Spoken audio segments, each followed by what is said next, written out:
구약 스바냐 3장 14절에서 17절까지의 말씀입니다. 구약 스바냐 3장 14절에서 17절까지의 말씀입니다. 찾으셨으면 함께 한 목소리로 봉독합니다. 같이 읽습니다. 시온에 따라 노래할지어다. 이스라엘아 기쁘게 부를지어다. 예루살렘 따라 진심으로 기뻐하며 즐거워할지어다.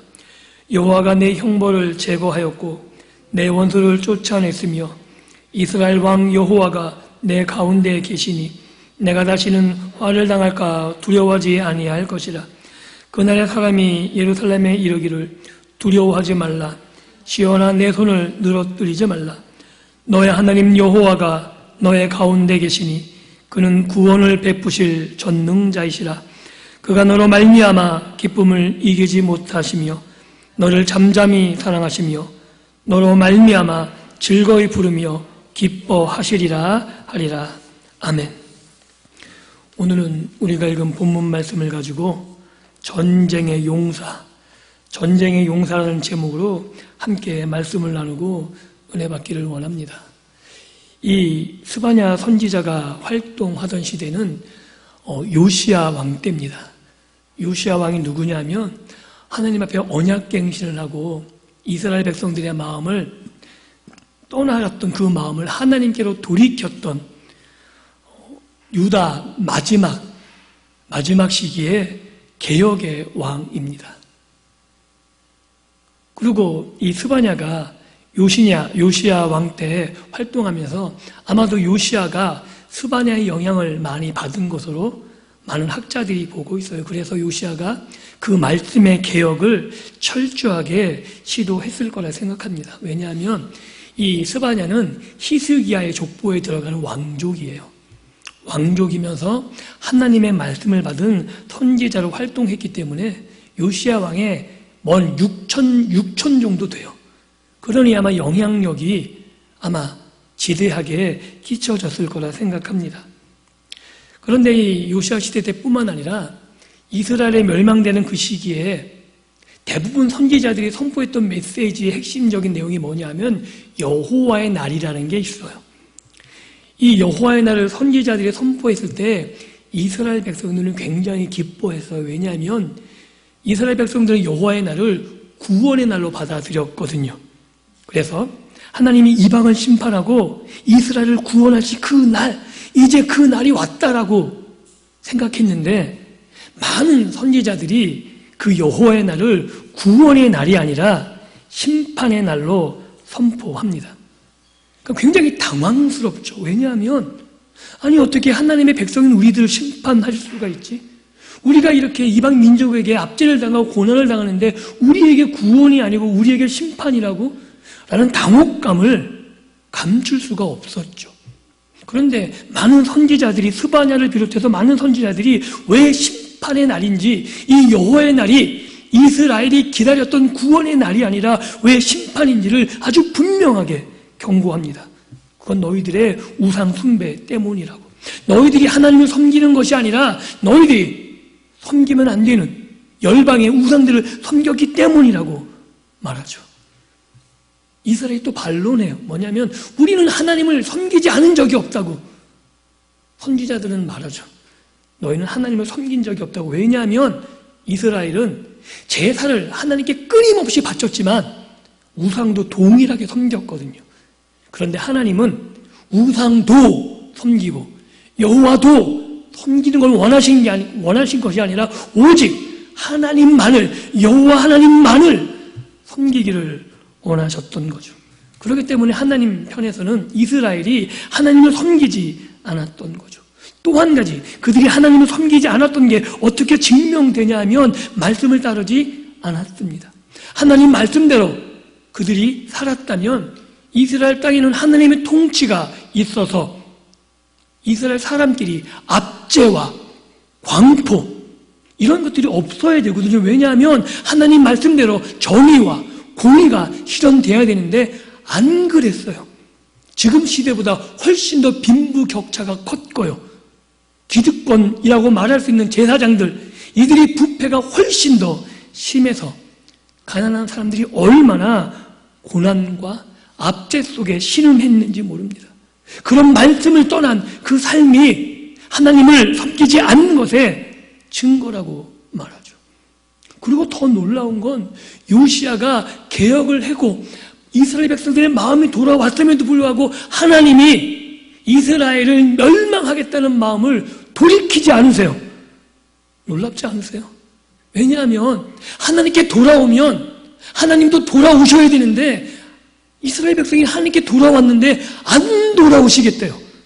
그게 어디 나오냐면 열왕기야 23장 25절 26절에 자세하게 나옵니다. 같이 한번 읽어보겠습니다. 시작.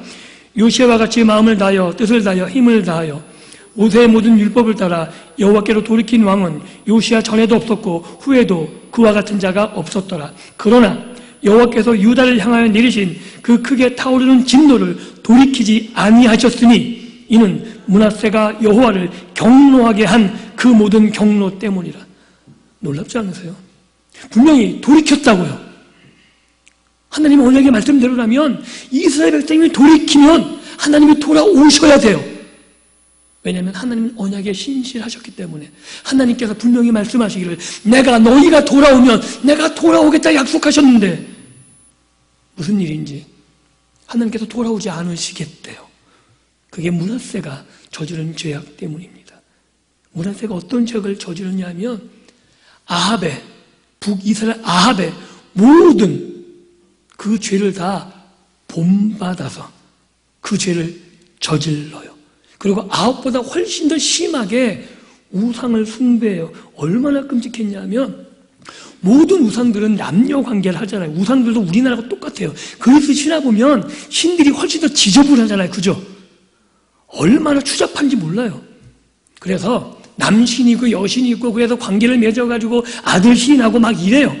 그래서 므낫세가 생각하다는 게 하나님이 혼자 있는 게 안쓰러워서 하나님께 짝을 지어줘야겠다 생각해요. 그래서 아세라 신을 그 여자 신을 성전에 드려요. 그게 므낫세가 한 짓이에요. 하나님을 위해서라고. 그리고 어려운 시기에 전쟁이 앞에 몰렉에게 자기 아들들을 제물로 바쳐 죽여요. 그리고 해와 달과 별들을 섬기는 이런 성신을 섬기는 게 그 당시 모든 이스라엘 백성 중에 편만하게 만들어요. 그래서 사람들이 자기 지붕에 올라가면 1월 성신을 섬기는 제단이 갖춰져 있고 그래서 지붕에서 다 우상을 섬겨요. 이렇게 아주 우상을 편만하게 만든 왕이 므낫세입니다. 그런데 그 시대가 후기 유대 왕들 중에선 가장 번성한 시기예요. 아이러니 아닌가요?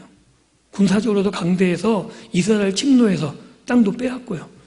그리고 열방들이 혼돈 시기이기 때문에 이스라엘에 쳐들어오지도 않아요.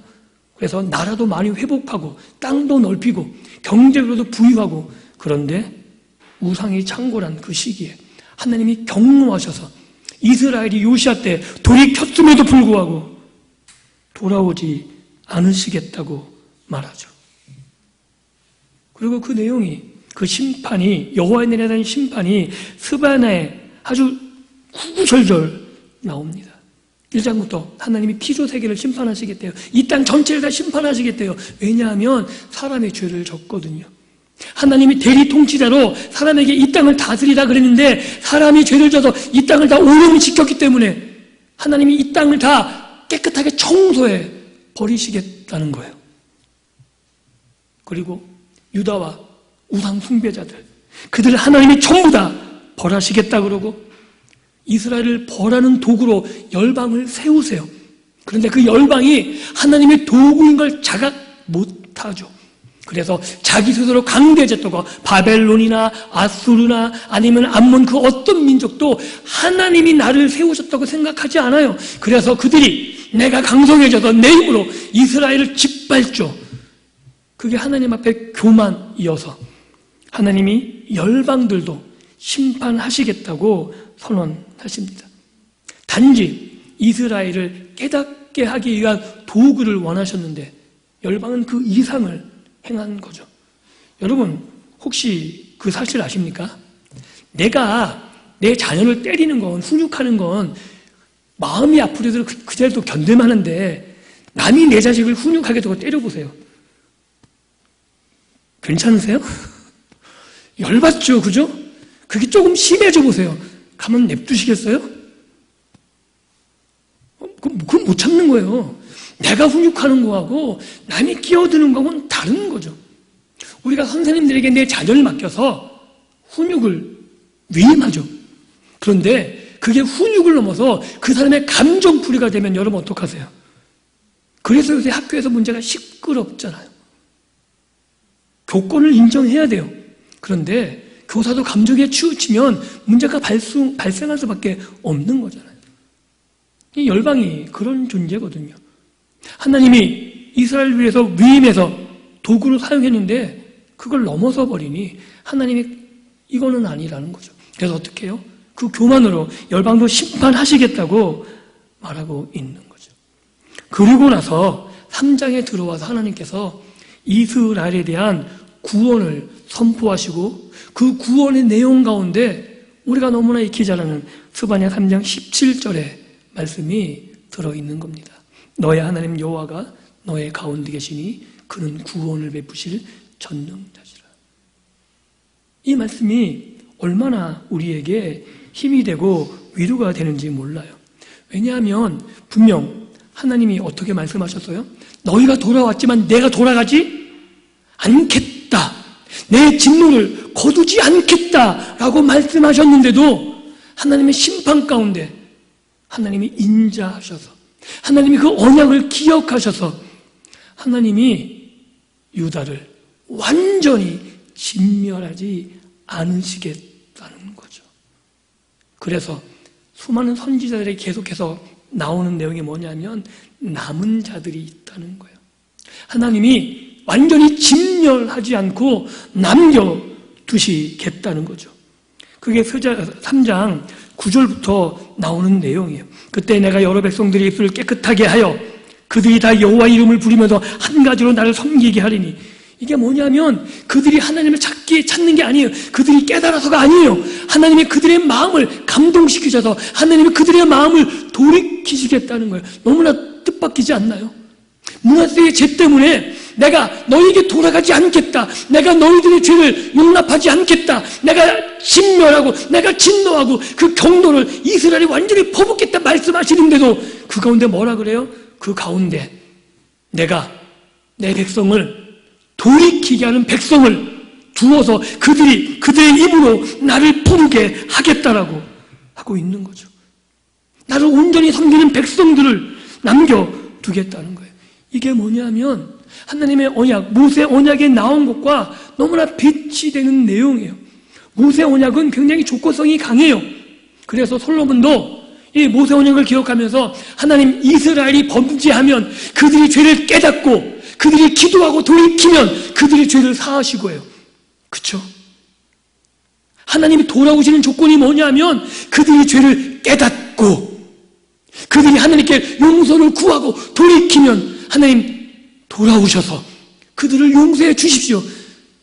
그런데 이스라엘이 가망성이 없다고요. 아무도 깨닫지 못하고 아무도 돌이키지 못하고 왕과 백성이 혼연일체돼서 하나님을 떠나고 하나님의 말씀을 버리고 자신의 욕심을 채우기 위해서 우상으로 자기 배를 채우기 위해서 열방의 신을 향해서 나가자 하나님의 그 경례를 돌이키지 않음에, 그러나 하나님이 언약을 기억하시고 은혜를 베푸셔서 너희들이 돌아오지 않고 너희들이 깨닫지 않아도 내가 먼저 너희에게 돌아가서 내가 너희 마음속에 새로운 영을 주어서 내가 너희를 돌이키게 하겠다라고 많은 선지자들에게 계속해서 강조하고 있는 거죠. 이게 하나님의 은혜입니다. 이스라엘 백성이 먼저 돌이키는 게 아니라 하나님이 먼저 오시겠다는 거예요. 그래서 지금 정말 어떻게 되셨죠? 정말 먼저 오셨잖아요. 예수 그리스도가 이 땅에 오시지 않았나요? 모르세요? 다 아시잖아요. 이게 하나님의 놀라운 역사거든요.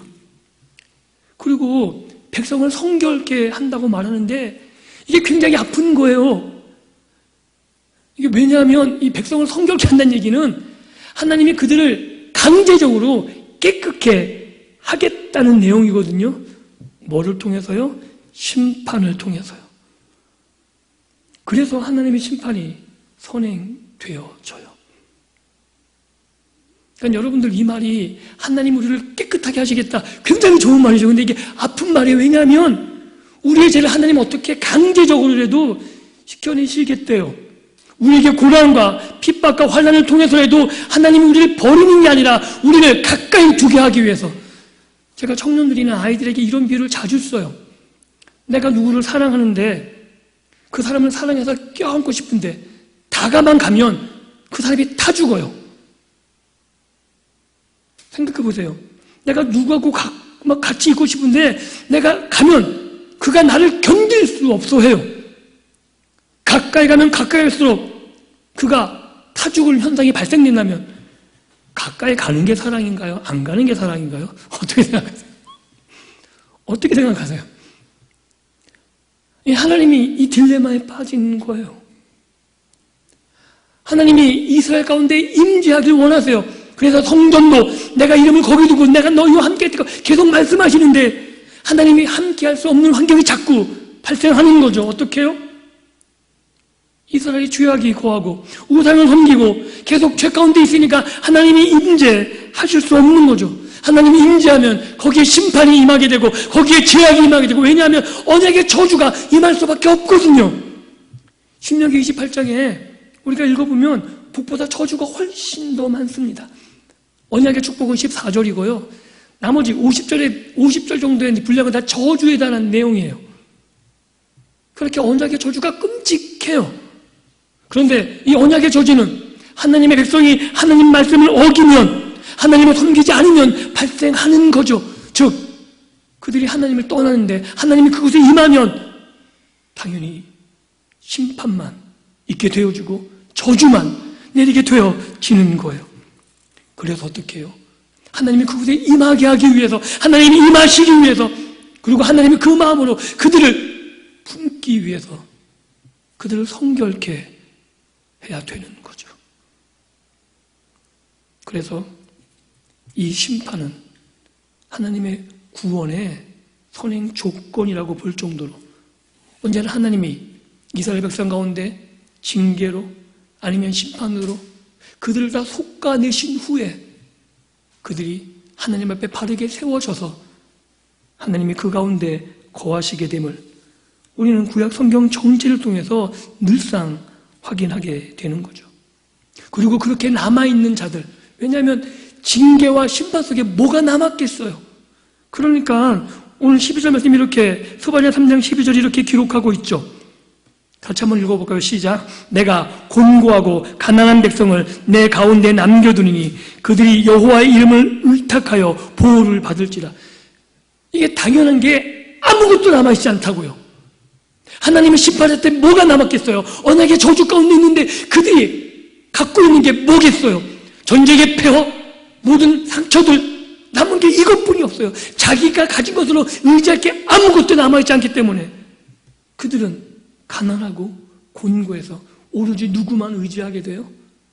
여호와만 의지하게 된다고요. 한번 여쭤볼게요. 그들이 폐허가 됐어요. 폐허 가운데 여호와를 의지하는 거하고 그냥 잘 살다가 그냥 그렇게 죽는 거하고 어떤 게 나아 보이세요?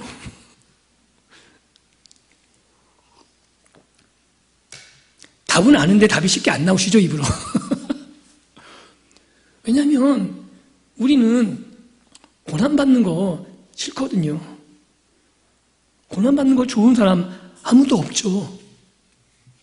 그런데 하나님 입장에서는 다르다는 걸 아십니까? 하나님 입장에서는 그 가운데 임재하고 싶으신 거예요. 그 가운데 거하고 싶으신 거예요. 그래서 그 모든 주변을 정리 작업을 먼저 하시고 그 가운데 임하셔서 그곳에서 회복을 말씀하시는 거죠. 그게 오늘 우리가 읽은 스바냐 3장 17절이에요. 너의 하나님 여호와가 너의 가운데 계시니 그는 구원을 베푸실 전능자시라.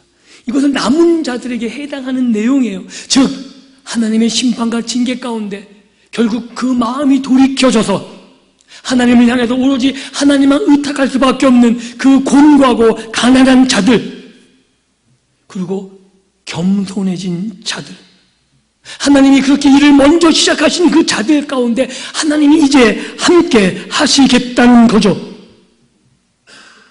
그게 오늘 말씀이에요. 너의 하나님 여호와가 너의 가운데 계시니.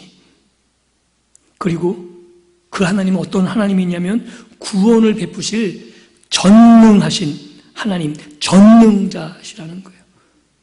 여기서 말하는 전능자는 우리가 구약에 많이 알고 있는 엘샤다이가 아닙니다. 여기서 말하는 전능자는 깃보르라는 단어인데 전쟁의 용사, 용사의 용사. 즉 하나님은 너희를 이 전쟁의 틈바구니에서 열방의 전쟁, 아수르, 바벨론 그 열방의 강한 군대에서 구원할 능력을 가지신 분이라고 말하고 있는 거죠. 이 말을 왜 상기시키냐면 이 말을 통해서 이스라엘 백성들에게 돌아온 이제 아무것도 없어서 자기를 보호할 그 어떤 것도 남아있지 않는 그들에게 과연 하나님이 나를 보호하실 만한가? 이게 가장 큰 급선무거든요. 왜냐하면 내가 지금 물질도 없고 내가 경제적으로 내가 군사적으로 그 어떤 것도 남아있지 않은데 이제 누군가가 들어오면 죽음밖에 없거든요. 과연 그런데 이제 내가 의지할 수 있는 게 하나님뿐이었는데 그 하나님이 나를 지키기에 그 하나님이 능하신가? 그 하나님만 의지하면 내가 과연 살아갈 수 있는가? 이게 이스라엘 백성들의 최대 고민거리잖아요. 그 하나님이 이스라엘 백성들에게 말씀하고 계신 거죠. 내가 이제 너희 가운데 있을 거야. 내가 너와 함께 할 거야. 그리고 나는 너희를 구원하기에 충분한 능력을 가지고 있다라고 말씀하고 계시는 거죠. 그게 증명되는 거예요. 어떻게 해요? 이스라엘 역사를 통해 증명되잖아요. 강대국 애굽을 10가지 재앙으로 무너뜨리시고 이스라엘 끌어내시고 아수르 왕 앞에서 무기력한 히스기야. 그러나 17만 5천 명이 한꺼번에 죽는 역사를 일으키셔서 하나님이 어떤 분인지 드러내시고 하나님은 능력이 없으신 게 아님을 말하고 있는 거죠. 그리고 하나님이 그 남아있는 자들, 우리 눈으로 보면 아무 볼품 없는 자예요. 우리나라 6.25 시대 때 그 폐허 속에 있는 사람들 생각해 보세요. 그들이 그 전쟁 폐허 속에서 앉아있는데 뭐가 이뻐 보이겠어요? 뭐가 아름답고 뭐가 사랑스러워 보일 그 뭐가 있겠어요? 그런데 그들을 향해서 하나님이 뭐라 그런지 아세요? 이렇게 얘기하세요. 그가 너로 말미암아 기쁨을 이기지 못하였으며. 놀랍지 않으세요?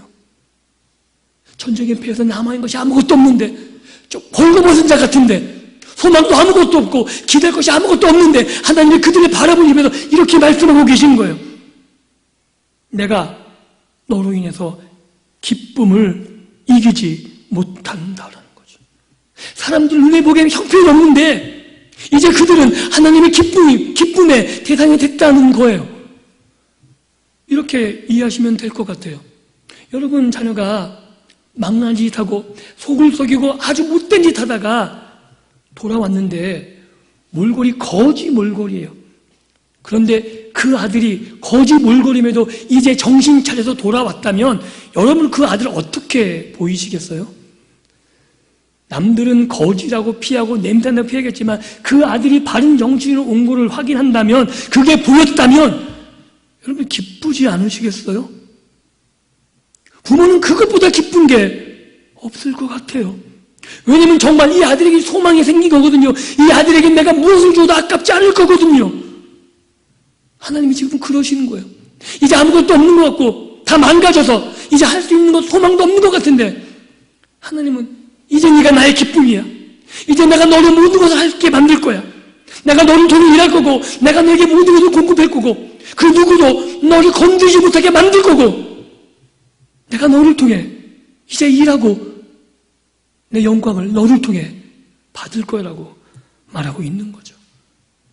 이게 하나님이 그 남은 자들을 향해서 정말 힘없고 공고한 그들을 향해서 말씀하고 계신 겁니다. 그리고 계속해서 말씀하고 계시죠.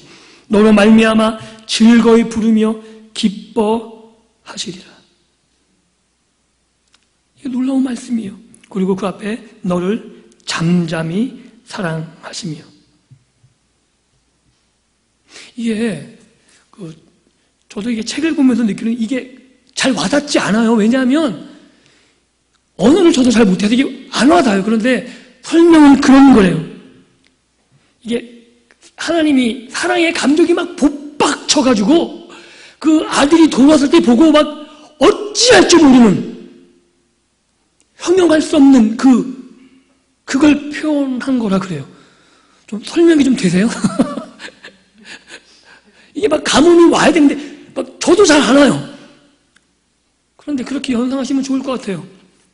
정말 죽었다 생각하고 저놈은 없어져야 되고 정말 저게 우리 집안에 왜 주고 이런 아들이 거짓 몰골이지만 이제 깨닫고 와서 잘못했다고 이제 내가 돌이켜서 내가 바른 사람이 되겠다고 말했을 때 그렇게 내가 욕하고 싫어서 쫓아버렸지만 그 마음은 그게 아니잖아요. 그 아들에 대한 애틋한 사랑과 그 형용할 수 없는 그 마음의 감정들, 그게 그 아들이 돌이켰을 때, 이제 그 아들에게 소망을 발견했을 때 그 감정이 하나님이 터져 나오는 거죠. 그래서 그를 바라보면서 잠잠히 사랑하신다라고 말하고 있는 겁니다. 그리고 기쁨의 탄성이 나오는 거죠. 이 하나님의 놀라운 사랑입니다. 이 얘기가 구약 이스라엘 백성들에게만 해당되는 얘기가 아닙니다. 왜냐하면 오늘 우리가 이스라엘과 다를 게 뭐가 있을까요? 여러분들 우리가 말씀을 통해서 보면 여러분들이나 저나 이스라엘보다 낫다고 생각하시나요? 어떻게 생각하세요? 더하면 더했지 덜하지는 않을 것 같아요. 그죠? 우리는 하나님께서 친히 우리를 위해서 이 땅에 보내신 예수 그리스도도 알고 그분의 은혜를 힘입었는데 우리의 삶도 별반 다르지 않거든요. 그래서 우리가 어떻게 돼요? 세상에 맨날 당하고 살죠. 공고와 어려움과 환난에 살아요. 그리고 나보다 힘센 세력들이 얼마나 많은지 몰라요. 그래서 우리는 자꾸 이런 고민을 해요. 과연 하나님이 이 세상보다 센가? 하나님이 나를 이 세상에서 구원하실 만한가? 능력이 있으신가? 나를 지키실 만한가? 고민되지 않으세요? 하나님 오늘 말씀하시는 거예요. 내가 전적인 용사가 되어서 내가 너희를 지킬 만하다라는 거죠. 예수님이 이렇게 말씀하고 계시는 거예요. 내가 세상을 이기었노라. 내가 세상보다 크다는 거죠. 하나님이 전능자가 되셔서 우리가 하나님께 돌아오면 하나님이 예수 그리스도를 통해서 이제 우리에게 일을 시작하셨어요. 그래서 우리가 예수 그리스도의 믿음을 얻었다면 하나님이 우리를 바라보시며 우리를 지켜주시겠다는 거죠. 우리를 구원하시고 우리를 새롭게 하셔서 우리를 보호하고 계시다는 거예요. 로마서 5장 8절 보면 이게 좀 더 분명하게 나오죠. 같이 한번 읽어볼까요? 로마서 5장 8절 같이 읽습니다. 시작. 우리가 아직 죄인 되었을 때 그리스도께서 우리를 위하여 죽으심으로 하나님께서 우리에 대한 자기의 사랑을 확증하셨느니라. 하나님이 먼저 하셨다고요. 우리가 먼저 한 게 아니라 많은 선지자들이 얘기한 것처럼 하나님이 먼저 시작하셔서 우리를 새롭게 하시고 우리를 성결케 하시고 아무것도 없는 것 같은 우리를 갖다 놓으시고 말씀하고 계신 거죠. 내가 너희를 기뻐한다라고. 우리가 나아서가 아니에요. 우리가 다른 사람들 의로워서 우리가 깨끗해서 우리가 능력과 재능이 많아서가 아닙니다. 하나님이 우리 안에 먼저 일을 시작하셨기 때문이죠. 그리고 우리를 하나님이 예수의 피로 성결케 하셨기 때문에 우리가 그저 기쁘신 거예요. 그 일을 위해서 우리에게 그 아들을 주셨거든요. 그리고 고린도전서 1장 23절 24절에 이렇게 말하고 있습니다. 같이 한번 또 읽어볼까요? 시작. 우리는 십자가에 못 박힌 그리스도를 전하니 유대인에게는 꺼리끼는 것이요 이방에게는 미련한 것이로되 오직 부르심을 받은 자들에게는 유대인이나 헬란이나 그리스도는 하나님의 능력이요 하나님의 지혜니라. 예수 그리스도가 하나님의 능력이고 하나님의 지혜라는 말은 뭐냐면 예수 그리스도가 전능자라는 거예요. 예수 그리스도가 우리를 십자가로 구원하기에 능하다는 얘기를 하고 싶은 거예요. 그 어떤 것으로 되는 게 아니고 오직 예수 그리스도로만, 예수 그리스도의 능력으로만 우리를 구원하기에 능하다는 거죠. 우리가 그 안에서 새로움을 입었을 때 하나님이 이제 우리를 보시던 시각이 달라지셨다는 거예요. 이제까지는 우리가 하나님 보시기에 혐오스러운 존재예요. 왜냐하면 죄악 가운데 빠져서 하나님 앞에 나오지도 않고 하나님의 원수로 살았잖아요. 그런데 어떻게 해요? 우리가 예수 그리스도 안에서 새로워져서 이제는 우리가 하나님의 기쁨의 대상이 되었다라고 말하고 있는 거죠. 그래서 마태복음 18장 13절에 하나님께서 이런 기쁨을 얘기하십니다. 같이 읽어볼까요? 시작. 진실로 너에게 이르노니 만일 찾으면 길을 잃지 아니한 99마리보다 이것을 더 기뻐하리라. 이런 것을 찾아서 기쁨을 말하는 거죠. 즉 죄인된 한 사람이 하나님께 돌아왔을 때 하나님이 얼마나 기뻐하실까라는 말씀을 하고 있는 거예요. 이게 스바냐가 말한 하나님의 기쁨, 남은 자들 하나님의 형벌을 제하시고 하나님이 성결케 하셔서 그들을 바라보시는 그 대상이 바로 오늘 예수 그리스도 안에서 구원을 받은 우리들이다라고 그대로 말하고 있는 겁니다. 그리고 스바냐 1장에 피조 세계가 심판받는다 그랬어요. 그 심판이 어떻게 회복되는지 아세요? 로마서 8장 19절에 이렇게 말하고 있죠. 같이 읽어볼까요? 시작. 피조물이 고대하는 바는 하나님의 아들들이 나타나는 것이니. 그러니까 여러분들 좀 당당하셨으면 좋겠어요. 왜냐하면 여러분들이 하나님의 아들들이잖아요. 믿으세요? 이거 믿으셔야 돼요. 여러분 때문에 이 땅에 구원이 있다고요. 여러분들 때문에 이 나라가 구원의 대상이, 하나님의 보호의 대상이 되는 거고, 여러분이 가는 곳곳, 여러분이 다스리는 이 땅의 나라들, 이 땅의 영역들이 여러분 때문에 새로워지는 것이고, 여러분 때문에 하나님의 손길이 미치게 된다고 말하고 있는 거죠. 그리고 그 회복을 위해서 하나님이 저와 여러분들을 보내고 계시다고 말하고 있는 겁니다. 피조물이 누구를 기다리냐면 하나님의 아들들이 나타나길 기다려요. 죄악에서 망하는 멸망의 시련 가운데서 그들이 유일하게 소망하는 것은 하나님의 아들이 나타나서 다시금 회복된 것을 원하거든요. 바로 그 하나님의 아들들이 오늘 저와 여러분들입니다. 하나님이 기뻐하시고 하나님이 사랑하시고 하나님이 능력을 주셔서 여러분을 통해서 오늘 하나님이 일하시길 원하시는 것이고, 여러분을 통해서 이 땅이 회복되어지고 이 땅에 하나님의 은혜가 퍼져나가기를 하나님이 기대하신다는 거죠. 말씀을 맺습니다. 요한계시록을 가면 마지막 천국잔치가 열립니다. 그곳에서 하나님의 백성들과 하나님이 함께 안식을 누리며 큰 잔치 가운데 벌어지죠. 그 잔치에 우리가 초대됐을 뿐만 아니라 모든 사람을 초대하는 초대장으로 저와 여러분들을 부르십니다. 그런데 그 초대장은 사무적인 일이 아니라 이 기쁨으로 나가야 된다는 거예요. 내가 기쁨의 전도자가 되어야 된다는 거죠. 그러니까 여러분이 가는 곳곳마다 회복이, 여러분이 가는 곳곳마다 치유가, 여러분이 가는 곳곳마다 하나님의 은혜가 흘러넘쳐서 그곳에서 죄악들이 끊어져 버리고 그곳에서 하나님의 역사가 이루어지는 그 삶들이 회복되어져서 그 안에서 하나님의 영광이 돌려줘야 되는 거라고 말하고 있는 겁니다. 오늘 스바냐 3장 10절에서 말하고 있는 것처럼 그 남은 자들을 통해서 하나님이 기뻐하시고 하나님이 그들을 통해서 일하시는 것처럼 오늘 저와 여러분들을 통해서 하나님의 구원의 역사가, 하나님의 기쁨이, 회복이, 그래서 여러분 때문에 하나님의 온전한 안식을 누리고 이 땅이 회복과 안식에 들어가는 그 기쁨을 맛보아야 하는 겁니다.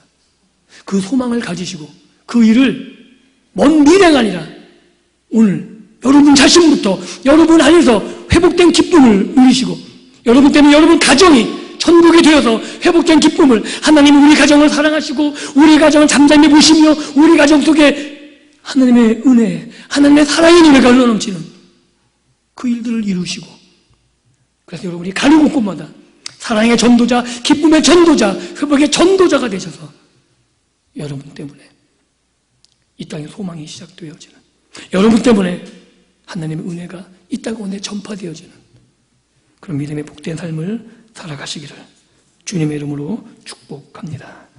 기도합니다. 하나님, 감사합니다.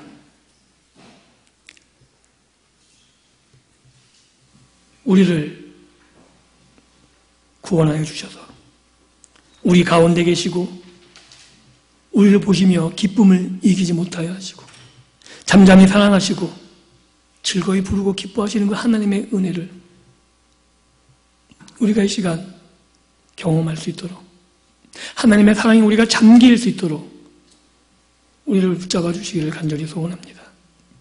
우리가 세상에 나갈 때 혼자 나가는 것이 아니라 하나님의 사랑이 우리를 감고 남으로 우리가 기쁨 가운데 이 일을 증거하는 자들이 되게 도우시고, 내 안에서부터 회복됨이, 내 안에서부터 우리 가정부터 나를 만난 모든 자들에게 이 기쁨이 흘러넘치게 도우시고, 하나님이 나를 통해 일하심이 증거되어져서 하나님은 오늘도 살아계시고 오늘도 일하고 계시며 오늘도 구원을 베푸시는 그 하나님을 우리의 입술을 통해, 우리의 삶을 통해 증거하며 살아갈 수 있도록 은혜 베풀어 주옵소서.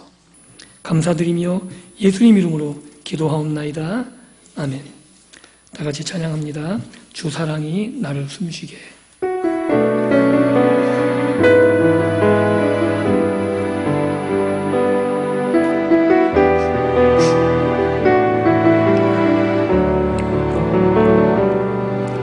주 사랑이 나를 숨쉬게 해. 세상 그 어떤 어려움 속에도 주 은혜로 나를 돌보시며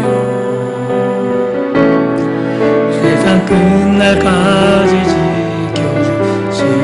주 사랑이 나를 이끄시네. 주 사랑이 나를 이끄시네. 내가 갈 수 없는 그